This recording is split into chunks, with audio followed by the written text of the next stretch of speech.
आणि त्या नक्षलबारी ह्या गावाच्या नावावर नक्षलवाद असं ते नाव पडलेलं आहे. नक्षलबारी नंतरचा कम्युनिझमवरती काय परिणाम आहे?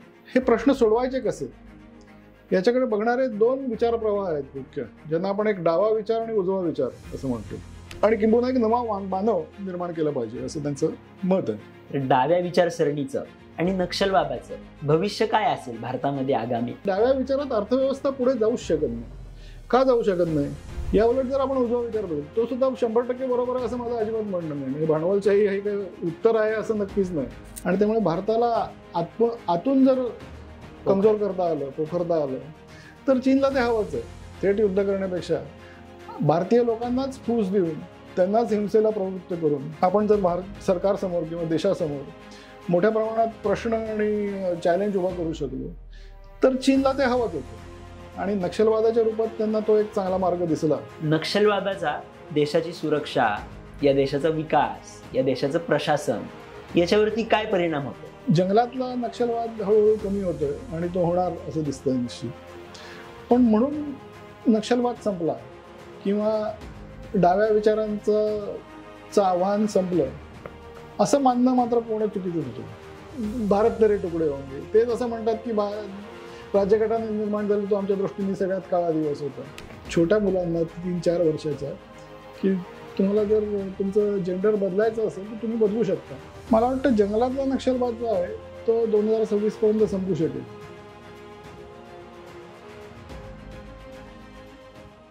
नमस्कार मंडळी, मी प्रसाद आणि नीती कट्टा या युट्यूब चॅनलवरती आपलं स्वागत आहे. आज आपण एका अशा विषयावरती बोलणार आहोत जो विषय म्हणजे ज्या विषयाचा थेट भारताच्या अंतर्गत सुरक्षेशी, राजकारणाशी आणि सामाजिक बदलांशी संबंध जोडला गेला आहे. तो विषय म्हणजेच नक्षलवाद. खरं तर नक्षलवाद हा भारत देशासाठी एक मोठं आव्हान ठरणारा विषय आहे. परंतु आपण पाहतोय आता परिस्थिती हळूहळू बदलत आहे. देशाचे गृहमंत्री अमित शहा यांनी आपण बघितलं तर अनेक भाषणातून 2026 पर्यंत आम्ही भारत हा नक्षलवाद मुक्त करू अशी घोषणा केली आहे. आणि त्याच विषयात सकारात्मक पाऊल पडताना देखील आपल्याला दिसत आहे. महाराष्ट्राचे मुख्यमंत्री आणि गडचिरोलीचे पालकमंत्री मुख्यमंत्री देवेंद्रजी फडणवीस यांच्या अध्यक्षतेखाली नुकतेच आपण बघितलं तर गडचिरोलीमध्ये अनेक नक्षलवाद्यांनी शस्त्रे टाकून आत्मसमर्पण केले आहे. पण प्रश्न खरा पडतो आहे तो हाच की हा बदल अचानक घडत आहे का? यामागे नक्की कारणे काय आहेत? आणि नक्षलवादाचा मूळ संघर्ष कोणासोबत आहे आणि तो संघर्ष आता कुठल्या परिस्थितीपर्यंत पोहोचला आहे? आणि याच विषयावरती आपल्यासोबत गप्पा मारण्यासाठी आज उपस्थित आहेत अभिजित जोग सर. सर नमस्कार. नमस्कार. तुमचं आमच्या या चॅनलवरती स्वागत आहे. धन्यवाद. आपल्या सर्वांना माहितीच आहे जोग सर हे एक प्रसिद्ध लेखक तर आहेतच, सोबतच भारताचा इतिहास, मोडतोड आणि विकृतीकरण या विषयावरचं त्यांचं असत्यमेव जयते नावाचं पुस्तक अत्यंत लोकप्रिय आहे. विशेष म्हणजे सरांचा नक्षलवाद आणि कम्युनिझम या विषयांवरती सखोल अभ्यास आहे. सर, माझा पहिला प्रश्न तुम्हाला असा आहे की नक्षलवाद हा शब्द मूळ कुठून आला आणि या नक्षलवाद शब्दाचं मूळ काय आहे? आणि 1967चा जो नक्षलबारी उठाव होता त्याबद्दल आम्हाला थोडं ऐकायला आवडेल तुमच्याकडून. बंगालच्या उत्तर भागात नक्षलबारी नावाचं जे गाव आहे तिथे जमीनदारांविरुद्ध हा उठाव सुरू झाला, जो हिंसक पद्धतीचा उठाव होता. आणि त्या नक्षलबारी ह्या गावाच्या नावावर नक्षलवाद असं ते नाव पडलेलं आहे. चारू मुजुमदार, कनू सन्याल असे काही वामपंथी लोक होते ज्यांनी ही चळवळ सुरू केली. आणि ती बघता बघता सगळ्या जिथे जिथे जंगली भाग आहे किंवा आदिवासींचा जिथे जास्ती निवास आहे अशा सगळ्या प्रदेशामध्ये ती पसरत गेली. 67 पासून आजपर्यंत हा नक्षलवाद ही भारतासाठी एक फार मोठी डोकेदुखी ठरलेली आहे असं आपण म्हणू शकतो. सर, याचा भारतीय कम्युनिझम जे आहे त्याचा कम्युनिस्टांवर काय परिणाम झाला? नक्षलबारी नंतरचा कम्युनिझमवरती काय परिणाम आहे? मुख्य काय आहे की भारतीय कम्युनिस्ट जे आहेत ते रशिया किंवा चीन यांच्याकडे बघून काम करणारे लोक आहेत. दुर्दैवाची गोष्ट अशी की भारतीय कम्युनिस्टांनी भारताचा कम्युनिझम कधीच विकसित केला नाही. म्हणजे जसं चीनमध्ये माओनी चीनचा वेगळा कम्युनिझम विकसित केला, त्यांनी रशिया किंवा इतर कम्युनिझमवरती तो अवलंबून राहिला नाही, तर त्याच्या देशाला आवश्यक असा कम्युनिझम त्यांनी निर्माण केला. तो योग्य होता की नाही हा एक वेगळा भाग झाला, पण त्यांनी एक वेगळा मार्ग चोखाळला जो त्याच्या देशाशी संबंधित होता. भारतीय लोकांनी, भारतीय कम्युनिस्टांनी मात्र तसं केलं नाही, ते करू शकले नाहीत. ते एकतर रशियाच्या तोंडाकडे बघत बसले किंवा चीनच्या तोंडाकडे बघत बसले. तर आता हा जो नक्षलवाद आहे हा माओवाद असं आपण म्हणू शकतो. म्हणजे त्यांच्यावर चीनच्या कम्युनिझमचा जास्ती प्रभाव होता रशियाच्या कम्युनिझमपेक्षा. आणि त्याच्या नंतर कम्युनिस्टांमध्ये आपण बघतो की CPM आणि CPI असे दोन पक्ष निर्माण झाले, कम्युनिस्ट पार्टी ऑफ इंडिया आणि communist party of India Marxist. तर त्यातला CPM हा पक्ष जास्ती चीनकडे झुकणारा होता आणि CPI हा पक्ष जास्ती रशियाकडे झुकणारा होता. पण CPM ची कार्यपद्धती आणि विचार हे सुद्धा पुरेसे प्रखर किंवा पुरेसे टोकाचे नाहीत असं ज्यांना वाटलं त्यांनी नक्षलवादाकडे ते वळले असं आपण म्हणू शकतो. की CPM हा पक्ष सुद्धा थोडासा प्रस्थापित व्यवस्थेकडे झुकत चालला आहे. ते असावे तितके आक्रमक नाहीत, तितकी आक्रमक भूमिका ते घेत नाहीत अशी ज्यांची तक्रार होती ते लोक नक्षलवादाकडे वळले. आणि त्यांना मुख्यतः थेट प्रश्नाला भिडून हिंसा झाली तरी हरकत नाही किंवा हिंसा व्हायलाच पाहिजे अशा पद्धतीचे ज्यांचे विचार होते ते नक्षलवादाकडे वळले. आणि त्यामुळे कम्युनिस्ट चळवळीमध्ये किंवा कम्युनिस्ट विचारांमध्ये वेगवेगळे गट आणि वेगवेगळे प्रवाह निर्माण झाले असं आपण म्हणू शकतो. सर, आपण बघितलं तर आर्थिक असमानता, बेरोजगारी आणि आदिवासींचे हक्क यासाठी भारतातला नक्षलवाद उदयास आला असं म्हणलं जातं. तर याबद्दल तुमचं विश्लेषण काय? आपण हे थोडंसं विस्ताराने बघू की कुठलाही प्रश्न म्हणजे आपण म्हणतो सामाजिक न्याय असेल, सामाजिक समता असेल, हे प्रश्न सोडवायचे कसे याच्याकडे बघणारे दोन विचार प्रवाह आहेत मुख्य, ज्यांना आपण एक डावा विचार आणि उजवा विचार असं म्हणतो. तर डावा विचार म्हणजे काय आणि उजवा विचार म्हणजे काय असं जर आपण समजून घेतलं तर कदाचित लक्षात येईल की या प्रश्नाला आपण कशा पद्धतीने अप्रोच करू शकतो किंवा कशा पद्धतीने हात घालू शकतो. डावा विचार म्हणजे मूलतः काय की समाजाला दोन वर्गांमध्ये किंवा दोन गटांमध्ये, वर्ग संघर्ष असं ते म्हणतात, तर दोन वर्गांमध्ये विभाजित करायचं. त्या वर्गांमध्ये सतत संघर्ष भडकत राहायला पाहिजे, त्या संघर्षातून अराजक निर्माण व्हायला पाहिजे, अराजकातून हिंसा निर्माण व्हायला पाहिजे आणि हिंसेतून विध्वंस निर्माण व्हायला पाहिजे. कारण की ह्या लोकांनी अगदी स्पष्टपणे सांगितलंय की जी मानवी सभ्यता आहे हजारो वर्षांपासून निर्माण झालेली किंवा सध्याची जी प्रस्थापित व्यवस्था आहे ती आम्ही पूर्णपणे नष्ट करणार आणि मग त्या कोऱ्या पाटीवर आम्ही एका नव्या समाजाची आणि एका नव्या मानवाची निर्मिती करणार. कारण की प्रस्थापित व्यवस्था जी आहे त्यात बदल करून ती काही सामाजिक न्याय देऊ शकत नाही असं त्यांचं म्हणणं आहे. त्यामुळे ती पूर्णपणे नष्ट झाली पाहिजे आणि मग तिच्या जागी आपण एक नवी व्यवस्था आणि किंबहुना एक नवा मानव निर्माण केला पाहिजे असं त्यांचं मत आहे. आता यात गडबड अशी आहे की हे ऐकायला सगळं खूप छान वाटतं, म्हणजे नवा मानव, नवी सभ्यता, पण यांना जेव्हा जेव्हा संधी मिळाली तेव्हा कुठलीही नवी निर्मिती करण्याची क्षमता यांनी आजपर्यंत दाखवलेली नाही. मग यांच्या राजवटीतून फक्त अराजक आणि विध्वंस एवढंच निर्माण झालेलं आहे. त्यामुळे हे म्हणतात काय याच्यापेक्षा हे करतात काय हे बघणं जास्त महत्वाचं आहे. याच्या उलट आपण बघू की उजवा विचार म्हणजे काय. आता उजव्या विचाराला वामपंथी लोकांनी अतिशय चलाखीने फॅसिझम आणि नाझिझम यांच्याशी जोडलेलं आहे. पण नाझिझम आणि फॅसिझम या दोन्ही विचारसरणी किंवा विचार प्रवाह हे 100% डाव्या विचाराचे होते. कारण त्यांचंही हे म्हणणं होतं की प्रस्थापित व्यवस्था पूर्णपणे नष्ट झाली पाहिजे. तर त्यामुळे तिथे त्यांची नाळ ही पूर्णतः डाव्या विचारांशी जुळत होती. उजवा विचार म्हणजे असं की बदल झाला पाहिजे, सामाजिक व्यवस्थेत परिवर्तन झालं पाहिजे, पण ती व्यवस्था नष्ट करून किंवा तिचा विध्वंस करून तो बदल नको, तर टप्प्याटप्प्याने हळूहळू चर्चा करून लोकशाही मार्गाने, देवाणघेवाणीच्या मार्गाने हा बदल घडला पाहिजे. तर आता हा जो मार्ग आहे हा फारसा रोमॅन्टिक नाही, त्याला रोमॅन्टिसाइज करता येत नाही आणि त्यामुळे लोक पटकन डाव्या विचाराकडे आकर्षित होतात. पण आपण जर बघितलं तर जगात टिकणारा जो बदल आहे, प्रदीर्घ काळ जो टिकून राहिलेला बदल आहे, हा बदल टप्प्याटप्प्यानेच झालेला आहे किंवा चर्चेच्या आणि देवाणघेवाणीच्या मार्गातच झालेला आहे. ती प्रक्रिया कदाचित कंटाळवाणी वाटेल, तुमच्या पेशन्सची परीक्षा बघणारी अशी ती वाटू शकते, ती रोमॅन्टिक वाटत नाही. पण तरी सुद्धा त्या पद्धतीने जर आपण बदल केले तरच ते टिकतात. कारण की मुख्यतः काय आहे की अराजक निर्माण झालं की आपण ज्याला मत्स्यन्याय म्हणतो की मोठे मासे छोट्या माशांना खातात, तो मत्स्यन्यायच त्याचाच प्रादुर्भाव होतो अराजकातून. आणि ज्यांच्या नावाने आपण अराजक निर्माण करतो किंवा डावे लोक त्यांच्या नावाने अराजक निर्माण करतात, ते शोषित आणि गरीब लोकच त्याच्यात भरडले जातात. सर म्हणजे जेव्हा क्रांती होते किंवा अराजक पसरतं किंवा हिंसा पसरते, तेव्हा सगळ्यात पहिल्यांदा बळी जातो तो शोषित आणि वंचित लोकांचाच. हे लक्षात घेतलं जात नाही.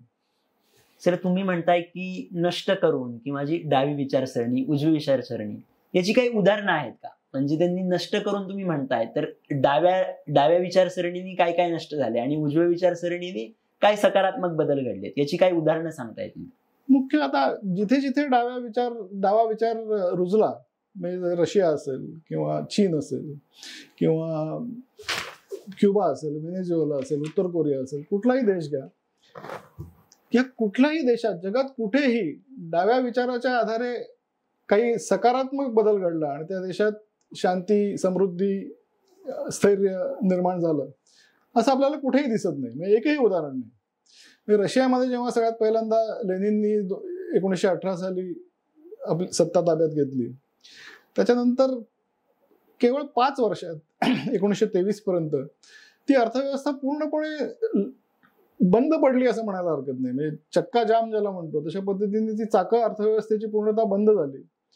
तेव्हाच नेमका एक मोठा दुष्काळही तिथे पडला आणि खूप मोठ्या प्रमाणात तिथे लोकांना भूक, गरिबी यांचा सामना करावा लागला. अनेक लोकांचा त्याच्यामध्ये मृत्यू झाला, ज्याला आपण कॅनिबॅलिझम म्हणतो, म्हणजे माणूस माणसाला खातो, अशा पद्धतीचे प्रकारही तिथे मोठ्या प्रमाणात घडले. आणि हा सगळा प्रकार जो झाला तो मुख्यतः डाव्या विचाराचा स्वीकार केल्यामुळे झाला. कारण की डाव्या विचारात अर्थव्यवस्था पुढे जाऊच शकत नाही. का जाऊ शकत नाही? तर त्या अर्थव्यवस्थेत असं म्हटलं जातं की सगळ्यांना समान वेतन दिलं जाईल आणि ते सरकार ठरवणार, शासन ठरवणार. त्यामुळे काय, शेतकऱ्यांना सुद्धा त्यांनी असं सांगितलं की तुम्हाला तुमच्या कुटुंबासाठी लागेल तेवढं अन्नधान्य घरी ठेवा, बाकी सगळं तुम्ही सरकार जमा केलं पाहिजे. अशा परिस्थितीत जास्ती काम करण्यासाठी काही प्रेरणा राहत नाही. म्हणजे मला जर सगळ्यांना एवढाच पगार मिळणार असेल तर मी जास्ती काम कशाला करू, आणि मग मी काम तरी कशाला करू, नाहीतरी मला पगार मिळणारच आहे. तर हा एकदा विचार लोकांच्या डोक्यात शिरला की काम करण्यासाठी प्रेरणा नाही, कुठलीही नवीन गुंतवणूक करण्यासाठी कोणी तयार नाही, कारण की खासगी उद्योगाला परवानगीच नाही. असा सगळा प्रकार झाल्यानंतर ती अर्थव्यवस्था पुढे सरकत नाही, त्यातून उत्पादकता पूर्णपणे संपते आणि अर्थव्यवस्थेचा पूर्णपणे घात होतो. हेच चित्र पुन्हा पुन्हा ठिकठिकाणी दिसलेलं आहे. आता आपल्याला असं वाटू शकतं की चीन तर आज एवढा मोठी प्रगती करतोय आणि चीन आज जगातली 2ऱ्या क्रमांकाची आर्थिक शक्ती आहे. पण हे कधी घडलं? जेव्हा त्यांनी 1978 साली आपली अर्थव्यवस्था ही डाव्या विचारांपासून उजव्या विचारांकडे गेली आणि पूर्णपणे भांडवलशाही अर्थव्यवस्था तिथे सुरू झाली, तेव्हाच चीनची प्रगती सुरू झाली. त्यांनी जो कम्युनिझम आज ठेवलाय चीनमध्ये, तो फक्त एकाधिकारशाही पुरता ठेवलेला आहे. म्हणजे राज्यव्यवस्था कम्युनिस्ट आहे पण अर्थव्यवस्था मात्र डावी नाही. असं असल्यामुळे चीनची प्रगती झाली. अदरवाईज असं एकही उदाहरण नाही की जिथे डाव्या विचारांवर आधारित सुख, शांती, समाधान, समृद्धी या गोष्टींची निर्मिती झाली. तिथून एकच गोष्ट निर्माण झाली, ती म्हणजे गरिबी, भूक, हिंसा आणि अराजक. या उलट जर आपण उजवा विचार बघितला, तो सुद्धा 100% बरोबर आहे असं माझं अजिबात म्हणणं नाही. म्हणजे भांडवलशाही हे काही उत्तर आहे असं नक्कीच नाही. पण निदान पश्चिम युरोपमध्ये किंवा इव्हन भारतासारख्या देशामध्ये जिथे खासगी उद्योगाला वाव आहे, सूट आहे, अशा ठिकाणीच अर्थव्यवस्थेची प्रगती झाली. काही प्रमाणात का होईना पण संपत्तीची निर्मिती झाली. पश्चिम युरोप आणि अमेरिकेत तर खूप मोठ्या प्रमाणात झाली. आपल्याकडेही गरिबीतनं अनेक कोट्यावधी लोकांना आपण वर काढू शकलो. ते मुख्यतः आपली 1991 साली आपण समाजवादी अर्थव्यवस्था जेव्हा सोडली आणि आपण खुली अर्थव्यवस्था स्वीकारली, मग मोठ्या प्रमाणात आपण भांडवलशाहीचा स्वीकार केला, त्याच्यानंतरच गरिबीतनं आपण कोट्यावधी लोकांना बाहेर काढू शकलो. तर ही अशी अनेक उदाहरणं आहेत की एका बाजूला यश मिळाल्याचं किंवा समृद्धी निर्माण झाल्याचं एकही उदाहरण नाही, दुसऱ्या बाजूला अशी अनेक उदाहरणं आहेत. पण तरी सुद्धा तो दुसरा जो मार्ग आहे तो सुद्धा 100% बरोबर आहे असं मात्र आपण नाही म्हणू शकत. सर, आपला जो विषय आहे नक्षलवाद, तर नक्षलवादाचे जनक कोण आहेत आणि त्या नक्षलवाद जी विचारधारा आहे त्याचा नक्की मूळ गाभा काय आहे? उजवे डावे तर आहेतच, हा तर संघर्ष चालूच राहील. पण भारताचा अंतर्गत सुरक्षेशी जो मुद्दा आहे की इथलीच अंतर्गत जी नक्षलवादी चळवळ जी आहे ती नक्की कुठली विचारधारा आहे, त्याचा मूळ गाभा काय? त्याचा मूळ गाभा कम्युनिझम हाच आहे. जसं आपण बघतोय तसं की चारू मुजुमदार, कनू सन्यासारख्या बंगाली युवकांनी ती 1967 साली ती चळवळ सुरू केली आणि जमीनदार आणि हे जे शोषक लोक असतील त्यांना गोळा घालून ठार करणे अशा पद्धतीची त्यांची कार्यशैली होती आणि ती भारतात पसरत गेली. याला सगळ्यात महत्वाचं कारण असं की चीन या लोकांना हाताशी धरलं. म्हणजे हे प्रेरणेचा स्रोत म्हणून माओकडे बघत होते, चीनकडे बघत होते आणि चीननी मोठ्या प्रमाणात त्यांना शस्त्राचा पुरवठा, पैशांचा पुरवठा, ज्याला आपण लॉजिस्टिक्स किंवा ट्रेनिंग म्हणतो तशा पद्धतीचा सपोर्ट, हे सगळं चीनकडनं करण्यात आलं. कारण की चीन भारताकडे नेहमीच स्पर्धक आणि शत्रू म्हणून बघत आलेलं आहे आणि त्यामुळे भारताला आतून जर कमजोर करता आलं, पोखरता आलं तर चीनला ते हवंच आहे. थेट युद्ध करण्यापेक्षा भारतीय लोकांनाच फूस देऊन त्यांनाच हिंसेला प्रवृत्त करून आपण जर भारत सरकारसमोर किंवा देशासमोर मोठ्या प्रमाणात प्रश्न आणि चॅलेंज उभा करू शकलो तर चीनला ते हवंच होतं आणि नक्षलवादाच्या रूपात त्यांना तो एक चांगला मार्ग दिसला आणि त्यांनी शस्त्रास्त्र असतील, पैसे असतील, प्रशिक्षण असेल, या सगळ्या गोष्टी या चळवळीला पुरवल्या मोठ्या प्रमाणात आणि त्यामुळे ही चळवळ पसरत गेली असं आपण म्हणू शकतो. सर, तुम्ही म्हणताय की मार्क्सवाद, लेनिनवाद ह्यांनी ही चळवळ पसरत गेली. माओवाद मुख्य, माओवाद आणि लेनिनवाद. तर माओवाद आणि लेनिन यांची जरा उघड करून तुम्ही सांगितलं आम्हाला तर बरं होईल. नक्की माओवाद काय? मुख्य काय आहे की मार्क्सनी जेव्हा हा विचार मांडला मार्क्सवादाचा, तेव्हा त्याचं असं म्हणणं होतं की ही कामगारांची क्रांती असेल, ही बंदुकीच्या नळीतून येणारी क्रांती असेल आणि ही जिथे औद्योगिकरण झालंय त्या देशांमध्ये घडून येईल. त्यामुळे क्रांतीचा नायक हा कामगार असेल असं त्यांनी गृहीत धरलं होतं. माओवादात ते स्थान शेतकऱ्यांना देण्यात आलं. म्हणजे कारण चीनमध्ये कुठल्याही प्रकारे औद्योगिकरण नव्हतं, तरी सुद्धा क्रांती का झाली तर त्यांनी शेतकऱ्यांना क्रांतीचा नायक बनवलं. मुळात विचार तोच, पण त्याच्याकडे बघण्याचे दोन वेगळे दृष्टिकोन. एकीकडे कामगार केंद्रित क्रांती म्हणूया, एकीकडे ग्रामीण भागातल्या लोकांवर आधारलेली क्रांती असं म्हणूया. असे दोन प्रवाह त्याच्यामध्ये होते. माओचा प्रवाह हा ग्रामीण भागाकडे बघणारा होता. वर्ग संघर्ष आणि जमीन सुधारणा याचा काय संबंध आहे या नक्षलवादासोबत? तुमच्या बोलण्यातून आलं की कामगार आणि मग जमीनदार हा एक वर्ग संघर्ष, बरोबर आहे, आणि जमिनीशी पण ह्याचा संबंध आहे. तर याची थोडी आम्हाला उकल करून सांगितली तर बरं होईल. वर्ग संघर्ष म्हणजे मुख्यतः काय आहे की ज्याला आपण फॉल्ट लाईन म्हणतो किंवा संघर्ष बिंदू, हे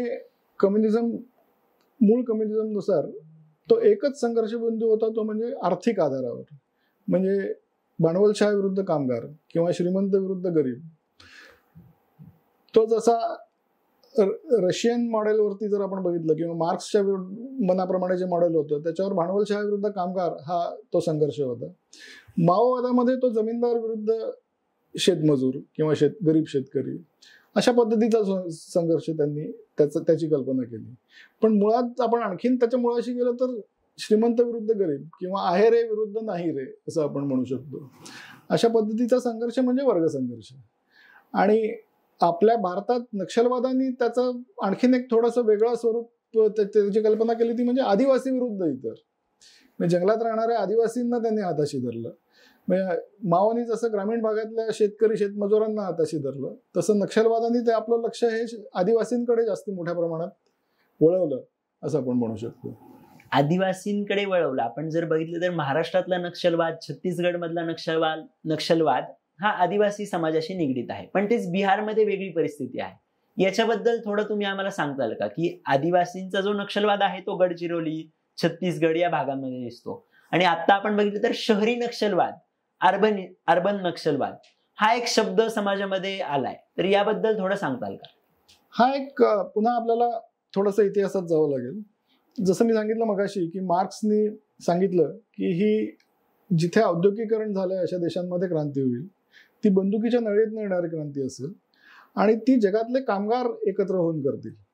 आणि त्यांनी असंही सांगितलं की देशादेशांमधल्या सीमा नष्ट होतील. देशांचं वेगळं अस्तित्व राहणारच नाही. सगळ्या देशातले कामगार एक होतील, सगळ्या जगातले कामगार एक होतील आणि ते भांडवलशाही विरुद्ध क्रांती करतील. आणि त्यांनी हे देखील सांगितलं होतं की सर्वाधिक औद्योगिकरण झालेले देश हे त्यावेळेस जर्मनी आणि इंग्लंड हे 2 देश होते. त्यांनी हे सांगितलं की या 2 देशांमध्ये सगळ्यात आधी क्रांती होईल, सगळ्यात पहिल्यांदा. पण त्यांनी जे सांगितलं त्यातलं काहीच खरं ठरलं नाही. म्हणजे इंग्लंड आणि जर्मनीमध्ये क्रांती झाली नाही, ती रशियात झाली जिथे औद्योगिकरण नव्हतं कुठल्याही प्रकारे. सगळ्या जगातले कामगार एक झाले नाहीत. त्यांनी उलट देशातल्या सीमा नष्ट झाल्या नाहीत. कामगारांनी पहिल्या महायुद्धात आणि दुसऱ्या महायुद्धात आपल्या देशासाठी ते लढले, त्यांनी देशासाठी प्राणपण अर्पण केले. त्यामुळे मार्क्सचं जे भाकीत होतं ते कुठलंच खरं ठरत नाही असं म्हटल्यानंतर हे सगळ्या कम्युनिस्ट विश्वामध्ये मोठ्या प्रमाणात कन्फ्युजन निर्माण झालं की असं का होत आहे, मार्क्सने सांगितलेली कुठलीच गोष्ट खरी का ठरत नाही. मग त्यांनी असा एक सिद्धांत मांडला. इटालियन कम्युनिस्ट पार्टीचा अध्यक्ष होता अँटोनिओ ग्राम्स्की. तर त्याने असा सिद्धांत मांडला की पाश्चिमात्य जगतातले, पश्चिम युरोप, अमेरिकेतले कामगार आणि शोषित लोक हे कम्युनिस्ट क्रांतीसाठी तयार होत नाहीत. याचं कारण ते ती पाश्चात्य सभ्यता जी आहे किंवा पाश्चात्य संस्कृती जी आहे ती आपली संस्कृती आहे असं मानतात आणि म्हणून तिच्याशी ते अटॅच्ड असतात, तिच्यासाठी ते लढायला तयार होतात, प्राण द्यायला तयार होतात. म्हणून आपण जोपर्यंत ही संस्कृती नष्ट करत नाही तोपर्यंत हे लोक कम्युनिस्ट क्रांतीसाठी तयार होणार नाहीत. आणि म्हणून त्यांनी पूर्णपणे आपली स्ट्रॅटेजी बदलली.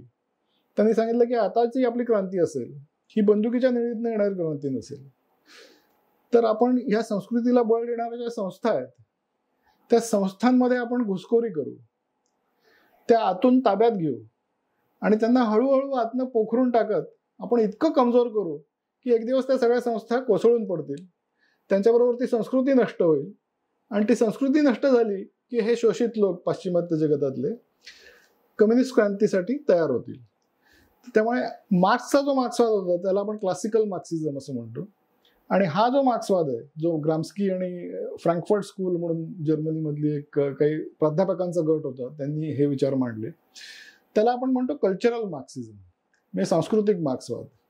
कारण की त्यांनी संघर्ष बिंदू जो होता तो आर्थिक आधारावरून सांस्कृतिक आधाराकडे वळवला. आणि एकच जो संघर्ष बिंदू होता गरीब विरुद्ध श्रीमंत, त्याच्याऐवजी आता अनेक संघर्ष बिंदू निर्माण झाले. कारण की संस्कृतीचे जितके पैलू आहेत त्या प्रत्येक पैलूवर त्यांनी संघर्ष भडकवायला सुरुवात केली. म्हणजे कसं, उदाहरणार्थ तर पाश्चिमात्य जगतात रेस किंवा वंश हा एक संस्कृतीचा एक घटक आहे. म्हणजे गोरे विरुद्ध काळे किंवा गोरे विरुद्ध सावळे हा एक संघर्ष झाला. स्त्री विरुद्ध पुरुष हा दुसरा झाला. भाषेवर आधारित हा तिसरा झाला. मग नसलेले अनेक संघर्ष बिंदू त्यांनी निर्माण केले. म्हणजे ट्रान्सजेंडरिझम हा आपण एक प्रकार बघतो की त्याला खूप मोठ्या प्रमाणात प्रमोट करायला सुरुवात केली. आणि मग नॉर्मल लोक विरुद्ध ट्रान्सजेंडर असलेले लोक हा एक नवा संघर्ष बिंदू त्यांनी निर्माण केला. तर हा जो सांस्कृतिक मार्क्सवाद आहे त्याचंच भारतातलं स्वरूप म्हणजे आपण अर्बन नक्षल्स म्हणतो. ते हे सांस्कृतिक मार्क्सवादाला फॉलो करणारे लोक आहेत की संस्कृतीवर हल्ला करायचा, संस्कृती नष्ट करायची आणि ती नष्ट करण्यासाठी वेगवेगळ्या संस्था ताब्यात घ्यायच्या. म्हणजे कशा, तर एक झाली शिक्षण व्यवस्था, दुसरी झाली ब्युरोक्रेसी किंवा नोकरशाही, तिसरी झाली न्याय व्यवस्था, चौथी झाली मीडिया, पाचवी झाली एंटरटेनमेंट. कुठलीही बघा तुम्ही, हॉलिवूड असेल किंवा बॉलिवूड असेल किंवा कुठलीही OTT प्लॅटफॉर्म्स असतील, हे नेहमी डाव्या लोकांच्या हातात असतात. मीडिया ही नेहमी डाव्या लोकांच्या हातात असते. विद्यापीठांमध्ये जर तुम्ही बघितलं तर नेहमी डाव्यांचं वर्चस्व असतं. सर, ह्यालाच धरून मला प्रश्न विचारायचा आहे की बुद्धिजीवी जो वर्ग आहे आणि तुमच्या बोलण्यातून येते की विद्यार्थ्यांमध्ये या सगळ्या 5 पैलूंवरती त्यांनी काम करायला सुरू केलंय, माओवाद ह्यांच्यामध्ये कसा फोपावला जातोय, म्हणजे कशा पद्धतीने त्यांचं काम सुरू आहे सध्या या विषयाला? हा माओवाद नाही म्हणू शकत आपण, याला आपण सांस्कृतिक मार्क्सवादच म्हटलं पाहिजे. हे सांस्कृतिक मार्क्सवादी लोक आहेत ज्यांना आपण भारतात अर्बन नक्षल्स या नावाने ओळखतो. जंगलातला जो माओवाद आहे किंवा जंगलातला जो नक्षलवाद आहे त्याला हे पाठिंबा देतात किंवा त्यांना प्रोटेक्शन देतात, त्यांना मदत करतात. आता जसं मी सांगितलं की न्यायव्यवस्थेत जर यांनी शिरकाव केला असेल तर यांचे जे खटले आहेत ते त्यांच्या बाजूनी कसे लढवले जातील, तसे निकाल कसे येतील, मीडियामध्ये त्यांना कसं जास्तीत जास्त समर्थन मिळेल, विद्यापीठांमधून त्यांना ज्याला आपण म्हणतो आयडिओलॉजिकल सपोर्ट किंवा वैचारिक पाठिंबा तो कसा मिळेल, हे काम हे लोक करतात. तर हे आहेत सांस्कृतिक मार्क्सवादी.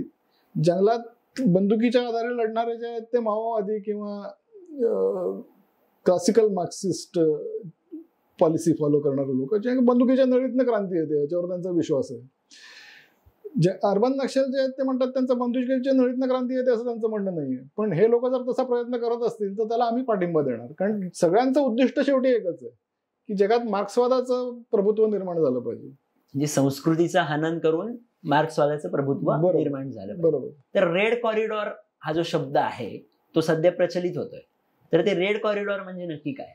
रेड कॉरिडॉर म्हणजे त्याला असं म्हणतात की पशुपती ते तिरुपती. पशुपती हे नेपाळमध्ये आहे, तिथून जर तुम्ही भारताचा नकाशा डोळ्यासमोर आणला तर तिरुपती म्हणजे आंध्र प्रदेशमध्ये. तो एक पूर्ण जंगलांचा पट्टा आहे सगळा.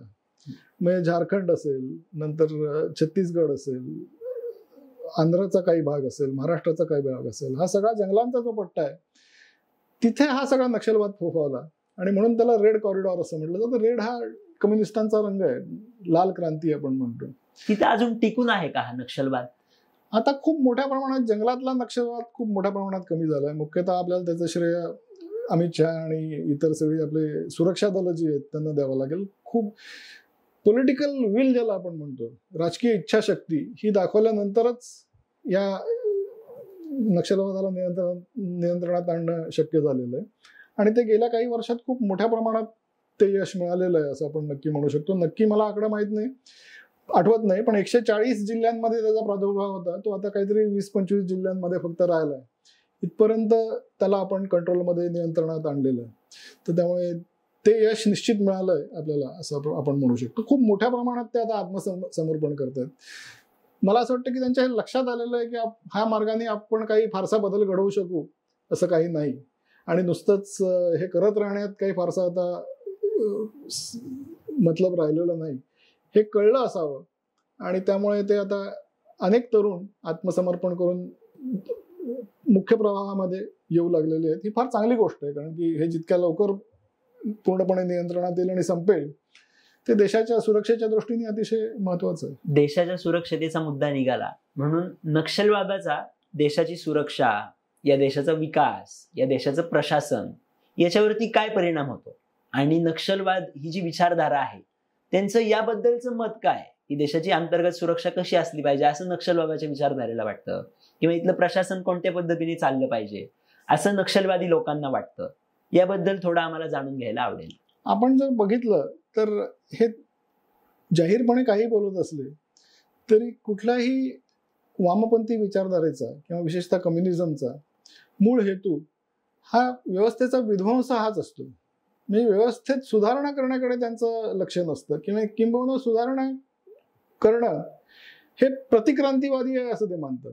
कारण की सुधारणा केली म्हणजे क्रांती तितक्या प्रमाणात थोडीशी लांबणीवर पडणार.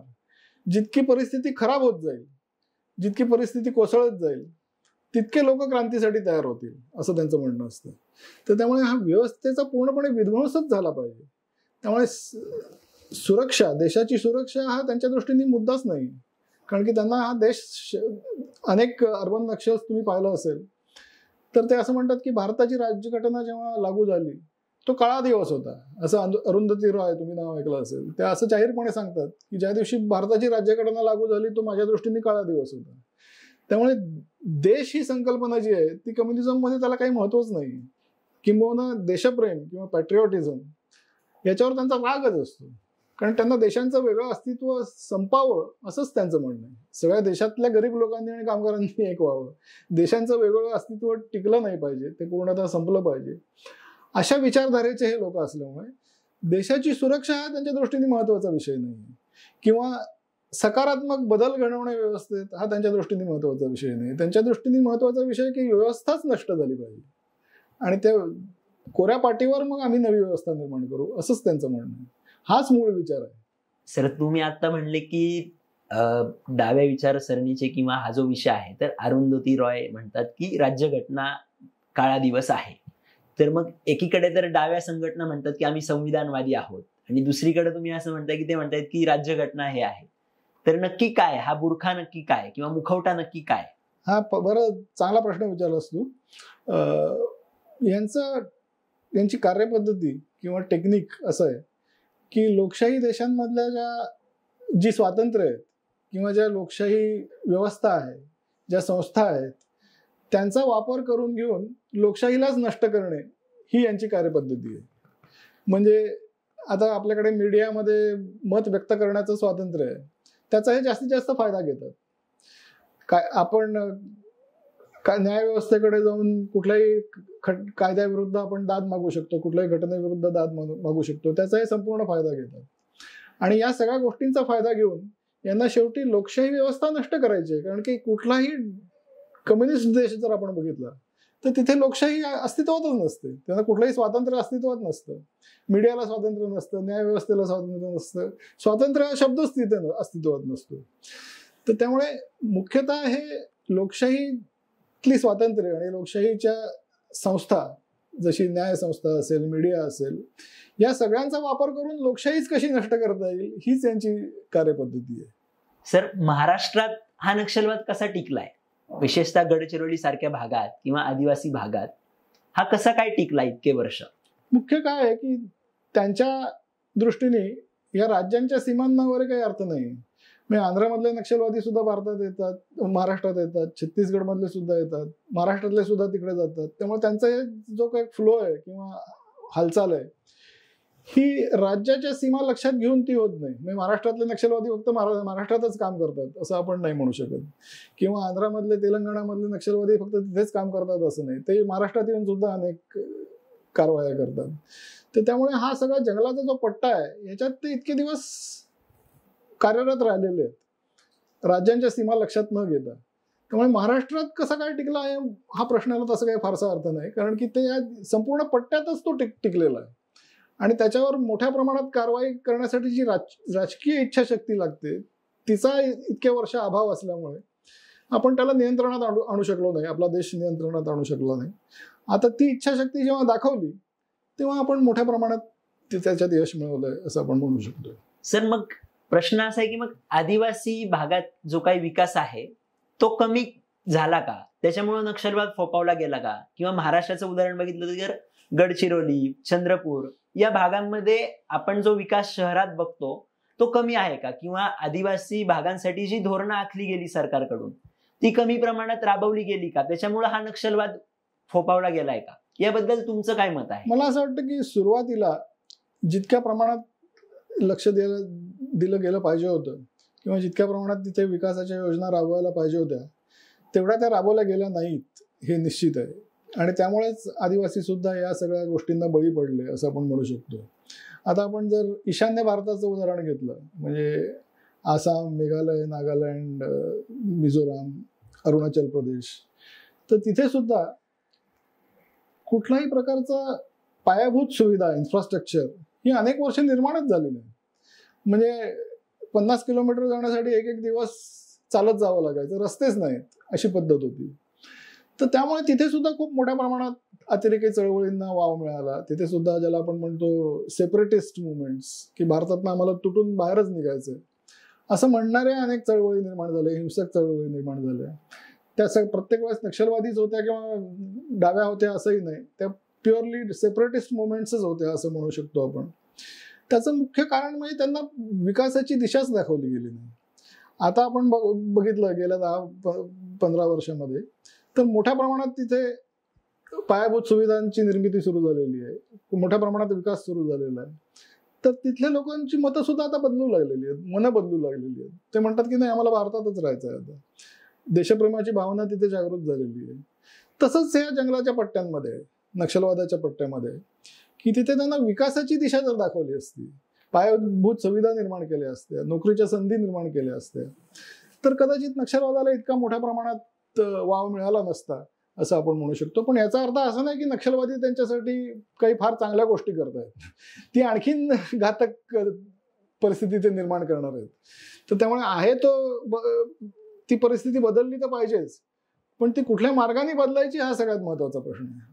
विशेषतः महाराष्ट्रात नक्षलवाद आता कुठेतरी संपत चाललाय, आत्मसमर्पण करताय, तर तो वेगळ्या स्वरूपात मग प्रकट होतोय का शहरी भागात किंवा जंगल भागात? तो जर प्रकट होत असेल तर त्याचं स्वरूप काय आहे हा पण एक महत्वाचा मुद्दा आहे. तर याबद्दल तुमचं काय विश्लेषण आहे? मुख्य काय आहे की हा जंगलातला नक्षलवाद हळूहळू कमी होतोय आणि तो होणार असं दिसतंय निश्चित. पण म्हणून नक्षलवाद संपला किंवा डाव्या विचारांचं आव्हान संपलं असं मानणं मात्र पूर्ण चुकीचं ठरेल. कारण की शहरातला जो नक्षलवाद आहे किंवा ज्याला आपण आता मगाशी सांगितल्यानुसार कल्चरल मार्क्सिझम, सांस्कृतिक मार्क्सवाद आहे, तो मात्र फोफावतोय, मोठ्या प्रमाणात फोफावतोय. सगळ्या संस्थांमध्ये त्यांनी जो शिरकाव केलाय आणि त्या संस्था ताब्यात घेतलेल्या आहेत, त्या परिस्थितीत काही बदल झालेला नाही. म्हणजे काश्मीर फाईल्स चित्रपटातलं वाक्य जर तुला आठवत असेल तर सरकार उनकी है तो क्या हुआ, सिस्टीम तो हमारा है असं ते म्हणतात. तर ती जी सिस्टीम आहे ती अजूनही यांच्याच ताब्यात आहे. कारण की वामपंथी विचार जो आहे ती एक मानसिकता आहे आणि ती मानसिकता पूर्णपणे कधीच संपणार नाही. त्यामुळे त्याच्याबद्दल नेहमी जागृत राहणं हे अतिशय आवश्यक आहे. राज्य आणि केंद्र सरकार हा नक्षलवाद संपवण्यासाठी काही विशेष धोरणं राबवत आहे का, आणि ती काय धोरणं आहेत, नक्की काय केलं पाहिजे नक्षलवाद संपण्यासाठी, तुम्हाला काय वाटतं या विषयामध्ये? मुख्यतः जंगलातला नक्षलवाद जो आहे तो आपल्याला कायदा आणि सुव्यवस्था या मार्गाने मोठ्या प्रमाणात आटोक्यात आणावा लागेल आणि तो आणला जातोय आणि त्याला यश मिळतंय हे निश्चितच आहे. त्यासाठी काही विशेष कायदे लागले तर ते सुद्धा केले पाहिजे, जसं महाराष्ट्रात नुकताच कायदा करण्यात आला. कारण की आपली न्यायव्यवस्था बघता कुठल्याही गोष्टीचा निकाल लागायला खूप वेळ लागतो, उशीर लागतो. आणि जिथे सुरक्षेचा मुद्दा आहे तिथे असा उशीर झालेला आपल्याला परवडणार नाही. त्यामुळे काही गोष्टींसाठी वेगळे कायदे असणं सुद्धा आवश्यक आहे, तेही केले जातात. पण शहरी नक्षलवाद जो आहे, जो कुठल्या ना कुठल्या मार्गाने तो पुन्हा नवीन आव्हान आपल्यासमोर उभं करणार आहे. कारण की जसं मी सांगितलं की त्यांना शेवटी व्यवस्था नष्ट करायची. आता हा जो जंगलातला नक्षलवाद अयशस्वी झाला असं त्यांच्या लक्षात आलं तर ते कुठल्या तरी वेगळ्या पद्धतीने नवीन आव्हान आपल्यासमोर उभं करतील, देशासमोर उभं करतील. कारण की जसं मी सांगितलं की त्यांचं म्हणणं हे आहे की भारताची राज्यघटना किंवा भारत सरकारचं अस्तित्व किंवा भारत देशाचं अस्तित्व ज्या क्षणी निर्माण झालं तो त्यांच्या दृष्टीने जर काळा दिवस असेल तर तो या देशासमोर वेगवेगळी आव्हानं उभी करण्यासाठी ते प्रयत्नशील राहणार हे निश्चित आहे. आणि ते अतिशय शक्तिशाली आहेत. जसं मी सांगितलं की अनेक संस्थांवरती, अनेक इन्स्टिट्यूशन्सवरती त्यांचा ताबा आहे. त्यांनी त्याच्यात खूप मोठ्या प्रमाणात शिरकाव केलेला आहे. तर त्यामुळे आज जंगलातला नक्षलवाद संपला तर उद्या दुसऱ्या कुठल्या तरी प्रकारे ते देशासमोर आव्हान उभं करणार, देशात पुन्हा अराजक निर्माण करण्याचा प्रयत्न करणार, हिंसा निर्माण करण्याचा प्रयत्न करणार. म्हणून याबद्दल जागरूक राहणं हेच आवश्यक आहे. सर, तुम्ही आता म्हणले की महाराष्ट्रात एक कायदा आणला गेलाय, जनसुरक्षा विधेयक 2024 असं त्याला म्हणलं जातं. बरोबर. तर हा जेव्हा कायदा पारित केला गेला तेव्हा डाव्या विचारसरणीवर अंकुश ठेवण्यासाठी हा कायदा आणला गेलाय अशी मोठ्या प्रमाणावर टीका झाली. आणि विधानसभेत, विधान परिषदेमध्ये पण विरोधकांनी मोठ्या प्रमाणावर या कायद्याच्या विरोधात भाषणं केली, टीका केली गेली. या टीकेवरती तुमचं काय विश्लेषण आहे, तुमचं मत काय, की विरोधकांनी असं किंवा समाजामध्ये असं म्हणलं जात आहे की डाव्या जी काही विचारसरणी आहे किंवा डाव्या ज्या संघटना आहेत त्यांच्यावर अंकुश ठेवण्यासाठी हा कायदा आणला गेलाय, नक्षलवादाशी त्याचा काही संबंध नाहीये, पण डाव्या लोकांवरती आम्हाला अंकुश ठेवायचा आहे, हे या सरकारचं विचारधारा आहे किंवा धोरण आहे. तर याबद्दल तुमचं मत काय? मुळात नक्षलवाद ही डावी विचारसरणीच आहे. त्यामुळे नक्षलवादाबद्दल नाही हे म्हणणं चुकीचं आहे. जर ती डाव्या विचारांच्या संघटनांवर अंकुश ठेवण्यासाठी असेल तर त्यात नक्षलवाद आलाच, कारण की तो सुद्धा डावाच विचार आहे. हे एक भाग झाला. आणि दुसरं असं की ज्या विचाराचा गाभाच मुळात विध्वंस आहे, ज्या विचाराच्या लोकांचं म्हणणंच हे आहे की भारताची राज्यघटना लागू झाली तो दिवस आमच्या दृष्टीने काळा दिवस होता, ज्या विचाराचे लोक अशा उघड घोषणा देतात की भारत तेरे तुकडे होंगे इंशाअल्लाह इंशाअल्लाह, JNU सारख्या डाव्या विचाराच्या प्रभुत्व असलेल्या संस्थेतच अशा घोषणा दिल्या जातात, याचा अर्थच हे देशविरोधी कारवाया करणारे लोक आहेत. आणि त्यांचा हिंसेवर आणि अराजकावर पूर्णतः विश्वास आहे ते स्वतःच जाहीरपणे सांगतात. म्हणजे यात काही कोणी त्यांच्यावर आरोप करतोय असं नाही. त्यांचं म्हणणंच आहे की आमचा मार्ग हा अराजक आणि हिंसेचा मार्ग आहे आणि आम्ही प्रस्थापित व्यवस्था पूर्णपणे नष्ट करणार. तर हे विचार जर आपल्याला नियंत्रणात ठेवायचे असतील, आपल्या देशाच्या दृष्टीने जर त्यांना नियंत्रणात ठेवणं हे आवश्यक असेल आणि देशविरोधी कारवाया उघडपणे करणाऱ्या लोकांवरती जर अंकुश ठेवायचा असेल तर हे कायदे डाव्या विचाराच्याच संस्थांवरती किंवा संघटनांवरती करावे लागते, कारण त्यांचाच हा विचार आहे.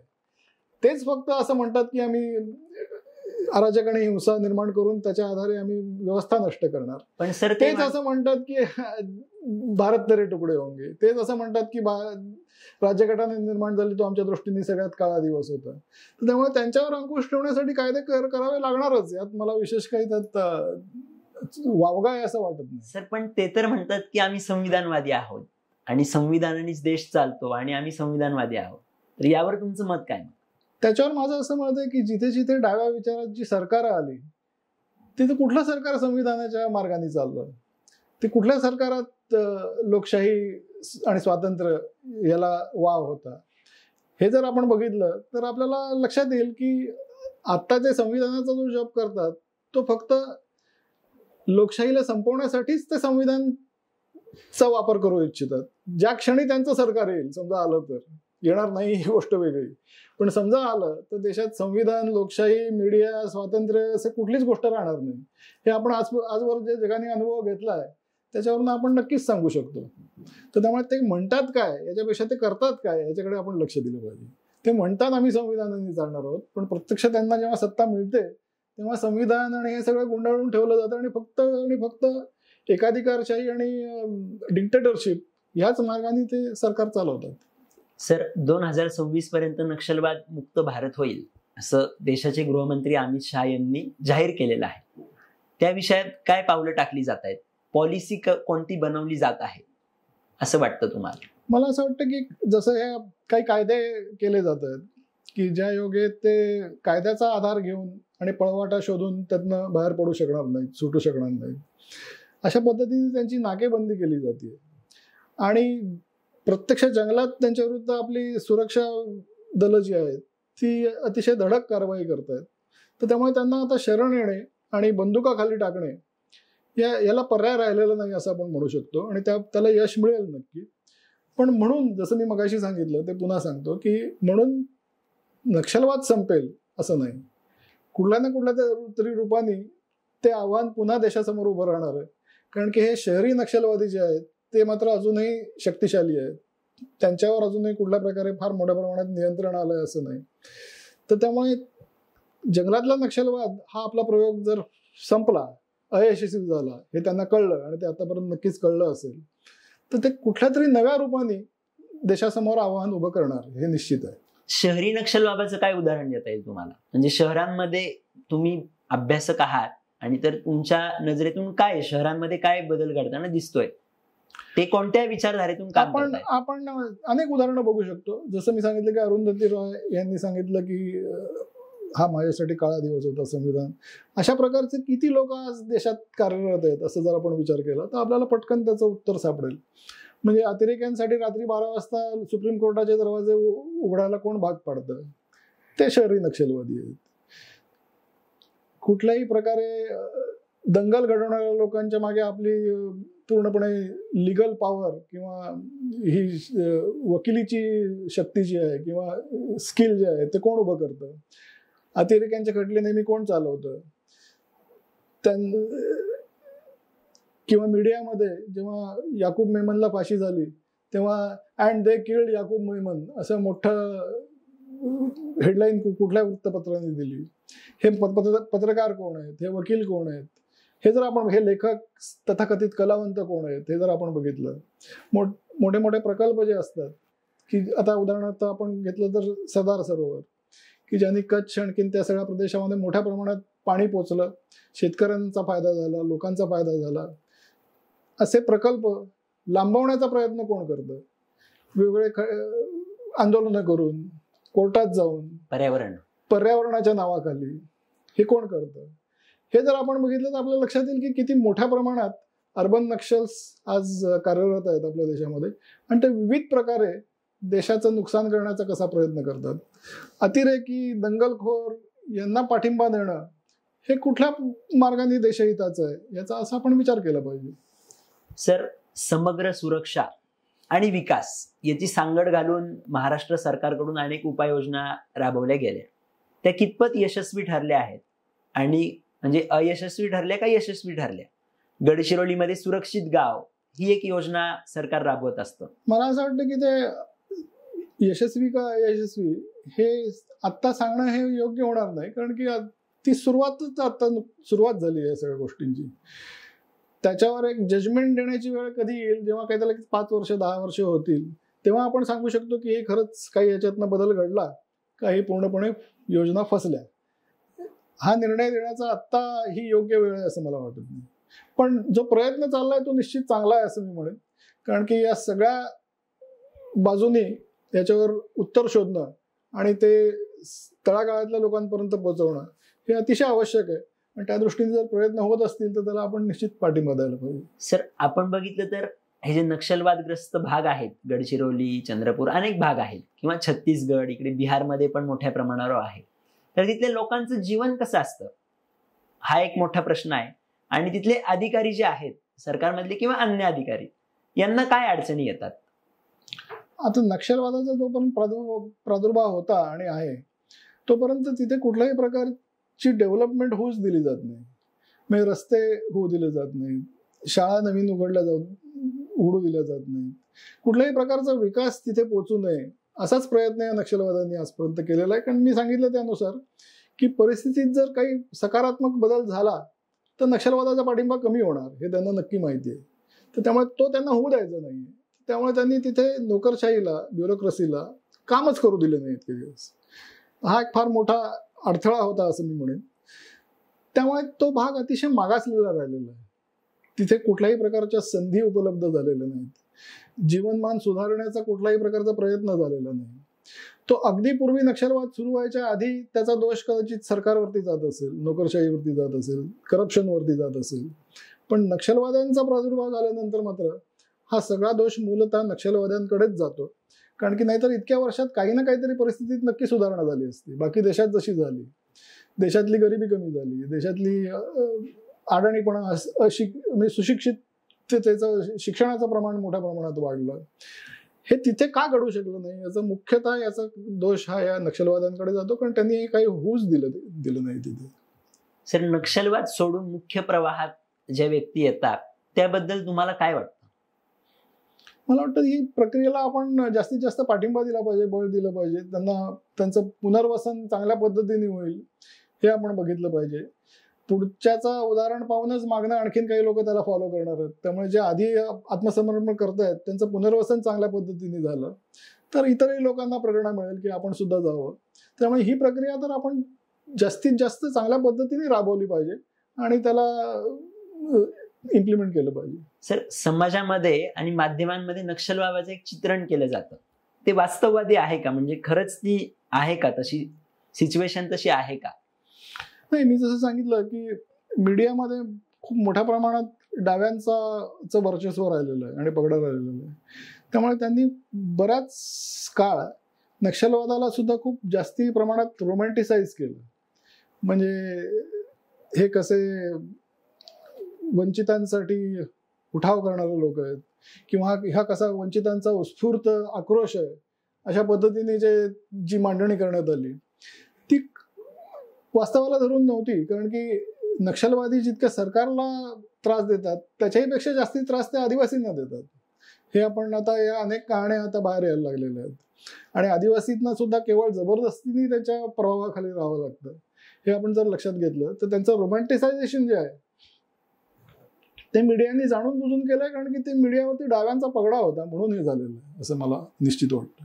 सर, तुम्ही वारंवार डावे डावे म्हणताय, तर डाव्या विचारसरणीचं आणि नक्षलवादाचं भविष्य काय असेल भारतामध्ये आगामी? मला असं वाटतं की डाव्या विचाराच्या लोकांना आता हे पक्क कळलेलं आहे की आम्ही कम्युनिस्ट आहोत असं म्हणून काही यश मिळणार नाही. कारण की कम्युनिझमकडे लोक आकर्षित होत नाहीत हे आता निश्चित झालेलं आहे. आणि म्हणून हा जो सांस्कृतिक मार्क्सवाद आहे ज्याचं मी मगाशी वर्णन केलं तो मात्र अतिशय त्याच्या शक्तीमध्ये वाढ होत चाललेली आहे. कारण की ते आकर्षक मुखवट्यांच्या मागे काम करतात. ते असं म्हणतच नाहीत की आम्ही कम्युनिस्ट आहोत. ते म्हणतात की आम्ही सामाजिक न्यायासाठी लढतोय, आम्ही स्त्रियांच्या हक्कांसाठी लढतोय, आम्ही सर्वसमावेशकतेसाठी लढतोय. असे वेगवेगळे मुखवटे ते पांघरतात आणि त्याच्या मागे राहून काम करतात. आणि त्यामुळे लोकांना भूल पडते. कारण की हे मुखवटे अतिशय आकर्षक असतात. त्यामुळे विशेषतः तरुण पिढी जी आदर्शवादी असते ती तरुण पिढी याच्याकडे फार लवकर आकर्षित होते. आणि त्या मुखवट्यांच्या मागचा जो चेहरा आहे तो मात्र अजूनही पूर्णतः मार्क्सवादाचाच चेहरा आहे. त्यांचा मूळ उद्देश हा संघर्ष, अराजक आणि विध्वंस हाच आहे. तर त्यामुळे तिथे त्यांना यश मिळू शकतं, पण त्यासाठीच समाजाने जागृत राहणं अतिशय आवश्यक आहे असं मला वाटतं. आपण बघितलं तर शहरामध्ये हा जो तुम्ही जसं म्हणला की सांस्कृतिक मार्क्सवाद किंवा सांस्कृतिक माओइझम आणलं जात आहे, तर त्याच्यामध्ये ट्रान्सजेंडरची भूमिका, जेंडर चेंज या विषयाला घेऊन अनेक इन्स्टिट्यूशनमध्ये काम केलं जात आहे. तर याबद्दल तुमचं काय मत आहे? हाही अतिशय चांगला प्रश्न आहे. कारण की मी जे सांगितलं की यांना या सगळ्या वेगवेगळ्या संस्था ताब्यात घ्यायच्या आहेत आणि त्यांनी शेवटी संस्कृती नष्ट करायची. तर संस्कृती नष्ट करायची म्हणजे काय? संस्कृतीची निर्मिती, संस्कारांची निर्मिती ही कुठून होते? तर ती मुख्यतः होते कुटुंब व्यवस्थेतून, दुसरी धर्मसंस्थेतून आणि तिसरी देशप्रेमाच्या भावनेतून. त्यामुळे ज्यांना संस्कृती नष्ट करायची ते या 3 गोष्टी सगळ्यात पहिल्यांदा नष्ट करण्याचा प्रयत्न करतात. आणि त्यातही त्यांचा सगळ्यात मोठा हल्ला हा कुटुंब व्यवस्थेवर असतो. त्यामुळे हे कल्चरल मार्क्सिझम आपण ज्याला म्हटलं किंवा सांस्कृतिक मार्क्सवाद, त्यांचं मुख्य उद्दिष्ट, पहिलं उद्दिष्ट कुटुंब संस्था नष्ट करणं हे आहे. हे आपण लक्षात ठेवलं पाहिजे. आणि कुटुंब संस्था नष्ट करण्यासाठी वेगवेगळे मार्ग त्यांनी अवलंबलेले आहेत. इतर मार्गांचा आपण उल्लेख करू आणि मग ट्रान्सजेंडरिझमकडे येऊ. पहिला मार्ग म्हणजे अतिरेकी व्यक्तिवाद. आपण जर आज बघितलं तर मी आणि माझं याच्या पलीकडे कोणी विचार करायला तयार नाही. हे आपोआप घडलेलं नाही, हे विविध मार्गांनी हे घडवण्यात आलेलं आहे. आणि याच्यामध्ये मार्क्सवादी आणि कॅपिटलिस्ट दोघंही सामील आहेत. कारण की मार्क्सवाद्यांना कुटुंब व्यवस्था नष्ट करायची, व्यक्तिवाद वाढला की कुटुंब व्यवस्था नष्ट होणार. भांडवलशाही किंवा कॅपिटलिस्ट लोकांना एका घराच्या ऐवजी 3 घरं झाली की रिअल इस्टेटची डिमांड वाढली. ती एका टेलिव्हिजन सेटच्या ऐवजी 3 टेलिव्हिजन सेटची डिमांड झाली, 3 वॉशिंग मशीन्सची डिमांड झाली. तर हे अर्थव्यवस्थेला चालना यातनं मिळेल अशा समजुतीतून त्यांनी सुद्धा व्यक्तिवादाला पाठिंबा दिलेला आहे. तर हा झाला एक पहिला मार्ग कुटुंब व्यवस्था नष्ट करण्याचा. दुसरं म्हणजे लैंगिकतेचा अतिरेक. म्हणजे आपण जर बघितलं तर इतक्या मोठ्या प्रमाणात लैंगिकतेला जणू काही प्रचार केला जातोय, अशा पद्धतीने समाजातली लैंगिकता वाढवण्याकडे खूप मोठ्या प्रमाणात प्रयत्न होताना दिसतो. तो सुद्धा जाणीवपूर्वक करण्यात येतो. आपल्याला काय वाटतं की या गोष्टी घडतायत आपोआप, पण तसं नसतं. हे 1920-1930च्या दशकात जेव्हा मी म्हटलं की अँटोनिओ ग्राम्स्की आणि या लोकांनी हा विचार मांडला, तेव्हा त्यांनी लिहून ठेवलंय की आम्ही कशा पद्धतीने ह्या सगळ्या संस्था नष्ट करणार आहोत. आणि त्यात त्यांनी म्हटलंय की आम्ही लैंगिकतेचा प्रचार करू. त्यामुळे दुसरं झालं लैंगिकता. तिसरं झालं विकृत स्वरूपातला स्त्रीवाद. स्त्रियांचे हक्क यासाठी होणारी चळवळ अतिशय रास्त आहे आणि त्या मागण्या योग्य आहेत, त्यात काही शंकाच नाही. पण कम्युनिस्टांनी त्यात उडी घेऊन स्त्री आणि पुरुष हे जणू काही एकमेकांचे शत्रूच आहेत असं त्याला स्वरूप दिलेलं आहे. आणि स्त्री आणि पुरुष जर एकमेकाला शत्रू समजायला लागले तर मग कुटुंब व्यवस्था कशी टिकून राहणार? साधी गोष्ट आहे. तर हा झाला तिसरा, मी आता अगदी थोडक्यात सांगतोय. आणि चौथा म्हणजे ट्रान्सजेंडरिझम. ट्रान्सजेंडरिझम म्हणजे काय? तर स्त्री आणि पुरुष हे 2 वेगळ्या ओळखी आहेत.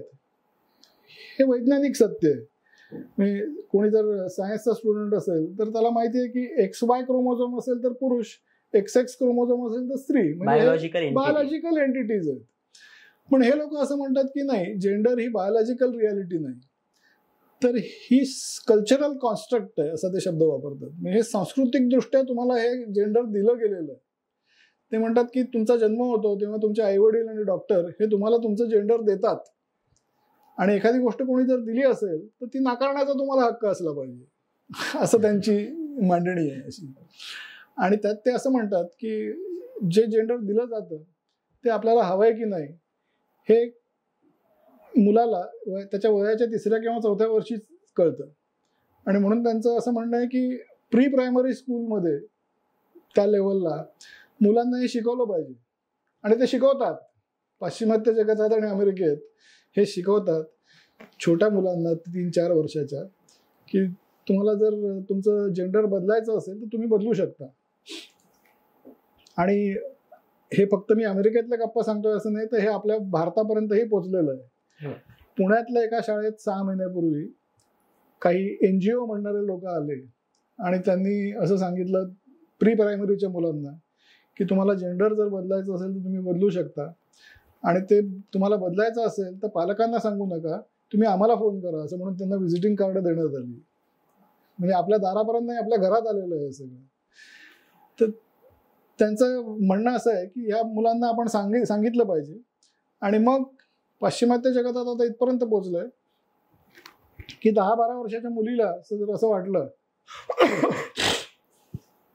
की मला मुलगा बनायचंय, तर ती हॉर्मोनल ट्रीटमेंट घेऊन, हॉर्मोनची इंजेक्शन्स घेऊन, आपल्या शरीरावर शस्त्रक्रिया करून ती मुलगा बनू शकते. त्यासाठी पालकांच्या परवानगीची गरज नाही. आणि पालकांनी जर याच्यावर काही अडकाठी आणली तर त्यांच्यावर खटले भरले जातात की तुम्ही त्या मुलीच्या हक्कावर गदा आणताय अशा पद्धतीने. याच्या पुढे जाऊन जर आपण बघितलं तर फ्लुइड जेंडर नावाची कन्सेप्ट आहे.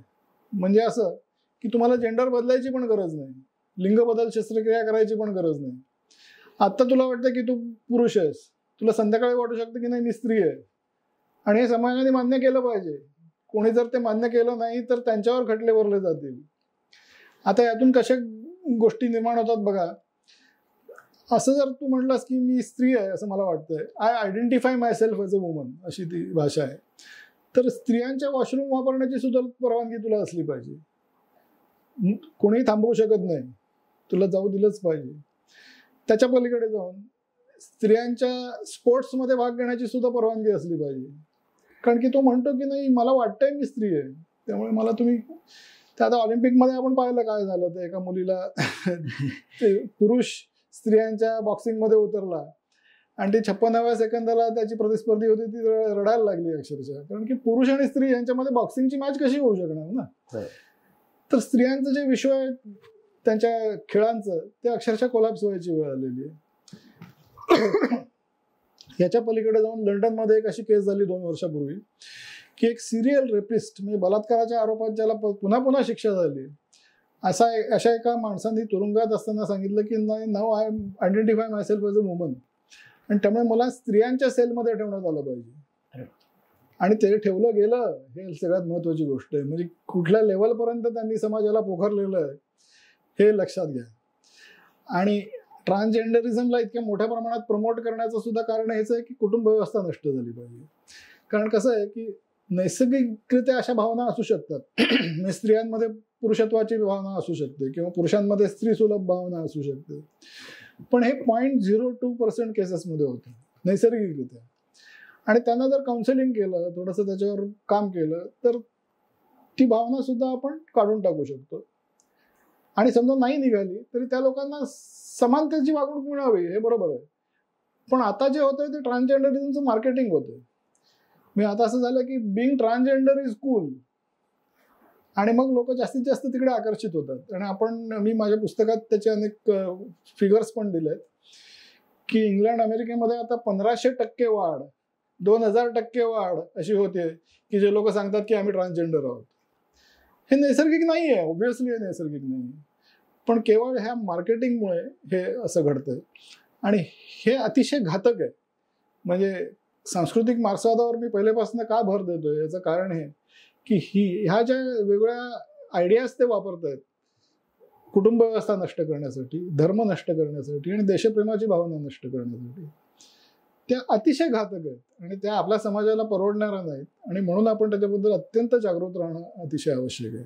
आणि म्हणून हा सगळा जो प्रकार आहे तो पुन्हा पुन्हा मी जे सांगतोय की व्यवस्था नष्ट करायची, त्यांना व्यवस्थेत बदल नाही घडवायचा. सकारात्मक बदल घडवून आणणं याला कोणाचाच विरोध नाहीये, पण त्यांना बदल घडवायचा नाहीये, त्यांना ती मुळापासून उखडून टाकायची, नष्ट करायची.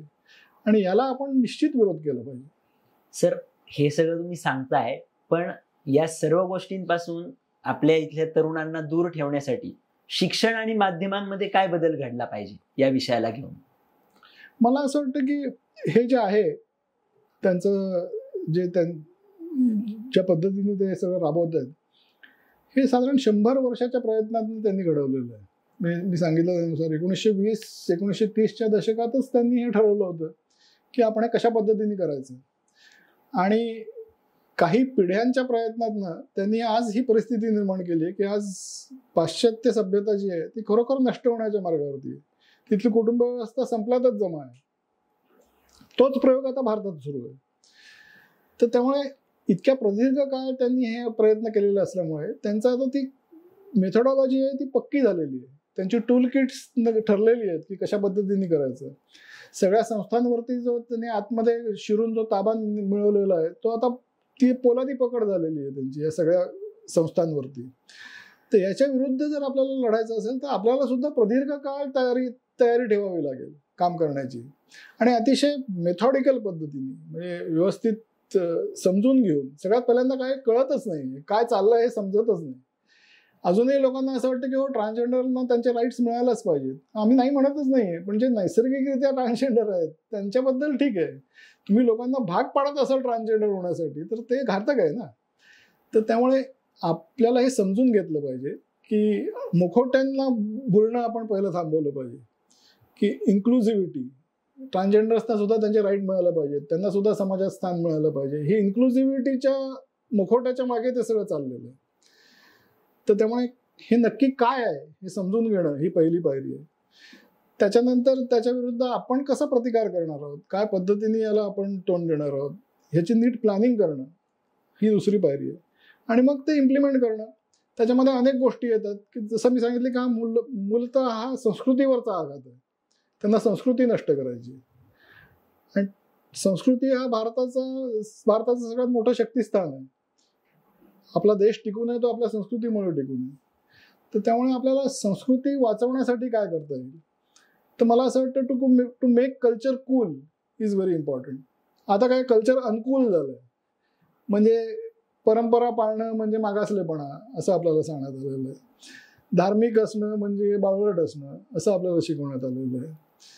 तर ह्या गोष्टी बदलायला लागतील.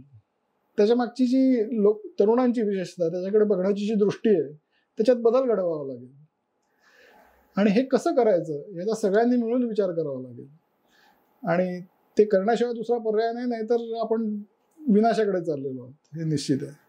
सर, हे जे आहे संस्कृती नष्ट करणे किंवा शहरी नक्षलवादाचे हे वेगवेगळे पैलू आहेत. तर शहरी नक्षलवाद हे शासनाचं अपयश आहे का एक विचारधारेचा संघर्ष आहे. आणि याचा शेवट कसा होईल आता मग असं तुम्हाला वाटतंय.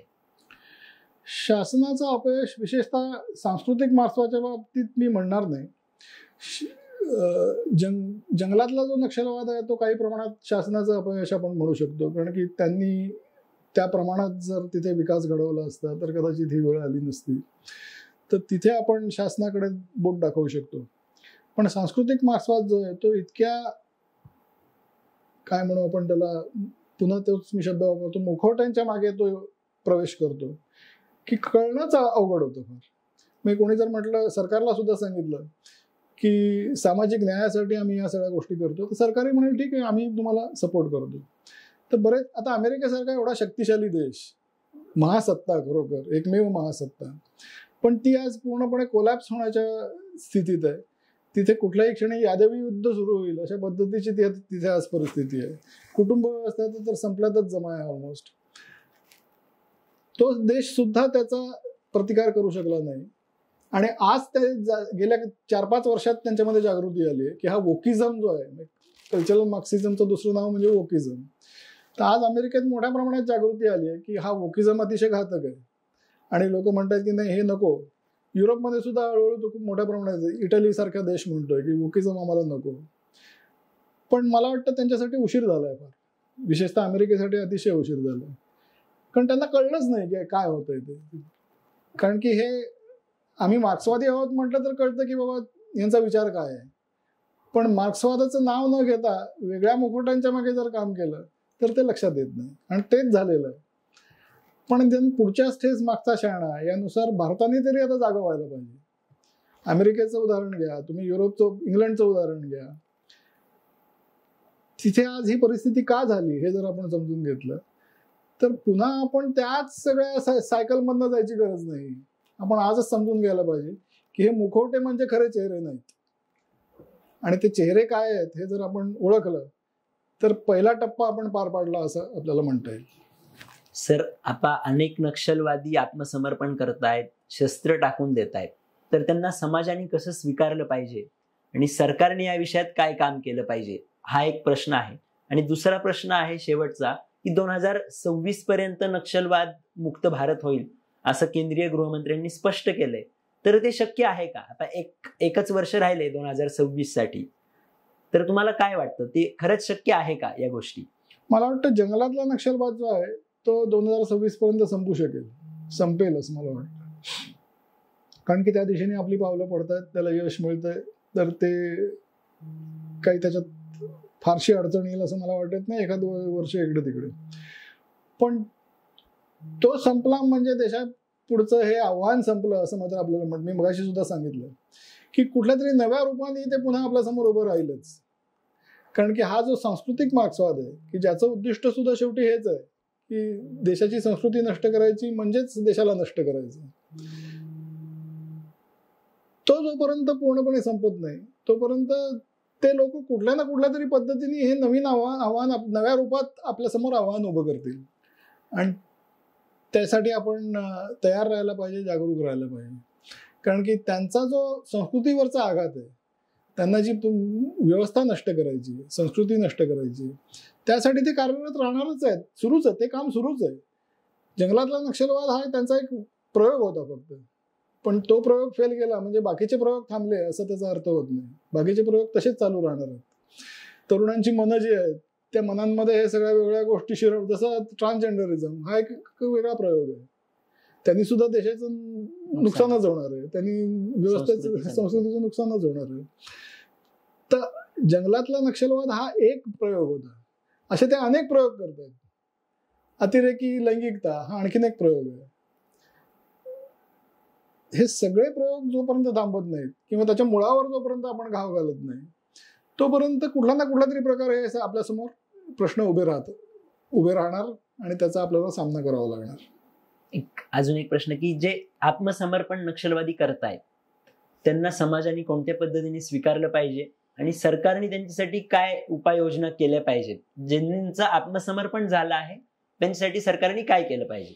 मला असं वाटतं की आत्मसमर्पण आपण जर स्वीकारलं असेल त्यांचं, तर मग ते यशस्वी होईल याचा आपण प्रयत्न केला पाहिजे. म्हणजे त्यांना उपजीविकेचं साधन आपण दिलं पाहिजे, त्यांना सन्मानाने जगता येईल अशी व्यवस्था केली पाहिजे. कारण की एकदा जर आपण मान्य केलं की त्यांचं आत्मसमर्पण आपण स्वीकारलं, समाजाने म्हटलं की ठीक आहे, आम्ही आता तुम्हाला तुमचे आधीचे काय गुन्हे वगैरे असतील त्याच्याबद्दल आम्ही तुम्हाला जे काय सरकार सांगेल त्यानुसार, सरकारने जर म्हटलं की आम्ही खटले चालवू पण तुम्हाला जगण्यासाठी साधनं करून जे काय अग्रीमेंट असेल, जे काय मान्य झालं असेल ते त्याचं इम्प्लिमेंटेशन व्यवस्थित व्हायला पाहिजे. आणि शेवटी त्यांना हे दिसलं पाहिजे की आपल्याला भविष्यात या समाजाचा एक भाग म्हणून सन्मानाने जगता येणार आहे, आपल्याला उपजीविकेचं साधन मिळणार आहे. आणि ते त्यांना मिळालं हे मागच्या लोकांनाही जर दिसलं तर ते लोक ज्यांनी आधीच आत्मसमर्पण केलं नाहीये ते लोक सुद्धा आत्मसमर्पण करायला तयार होतील. त्यामुळे आत्मसमर्पण हे यशस्वी करणं हे निश्चित आवश्यक आहे. येस, आज सर तुम्ही आमच्या स्टुडिओमध्ये आला आणि आम्हाला नक्षलवाद, शहरी नक्षलवाद, माओइझम, मार्क्सवाद या विषयात एक सखोल माहिती दिली, त्याबद्दल तुमचे खूप खूप आभार. धन्यवाद. धन्यवाद. मलाही खूप मजा आली तुझ्याशी गप्पा मारायला.